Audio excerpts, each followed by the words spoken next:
এত বছর ধরে এত চেষ্টা করলাম নিজেকে লুকায় রাখার, আর পারলাম না। আপনাদের কারণে বাইরে আসতেই হইল আমার। আর আমি যদি বাইরে না আসি তাহলে ভিডিও সম্ভব না, আর ইউটিউবে ছাড়াও সম্ভব না। তার জন্য আমি চলে আসছি বাইরে। আর আমি যা চলে আসছি ভেলপুরে খাইতে, যেখানে অনেক সুন্দর এবং সুস্বাদু ভেলপুরি পাওয়া যায়। আমি অনেক জায়গায় দেখছি, কিন্তু যে এইরকম ভেলপুরি আমি কোথাও দেখিনি, অনেক সুন্দর। যাই হোক, আমি এই জায়গায় চলে আসছি। লোকেশনটা হলো লোকেশনটা দৌলতপুরের 7-Safeর সামনে। যেহেতু এই জায়গায় আপনার অনেক সুন্দর এবং সুস্বাদু ভেলপুরি পাওয়া যায়, তাই দেখলাম অনেক লোকজন থাকাটাই স্বাভাবিক। কেন যে জায়গায় ভালো জিনিস পাওয়া যাবে সেই জায়গায় লোকজন একটু বেশি থাকবে। এটাই অধৈর্য হয়ে পড়বেন না। আশা করি ভিডিওটা ভালো লাগবে। ভিডিওটা শেষ পর্যন্ত দেখুন। আর যারা আমার চ্যানেলে নতুন তারা অবশ্যই সাবস্ক্রাইব করবেন। আর যারা সাবস্ক্রাইব করছেন তাদের জন্য অসংখ্য ধন্যবাদ ও ভালোবাসা।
অনেক ভালো লাগছে, আর এর জন্য আমি গেছিলাম।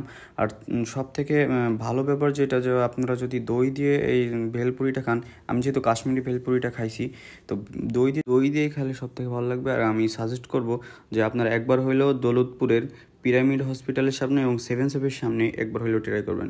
ধন্যবাদ।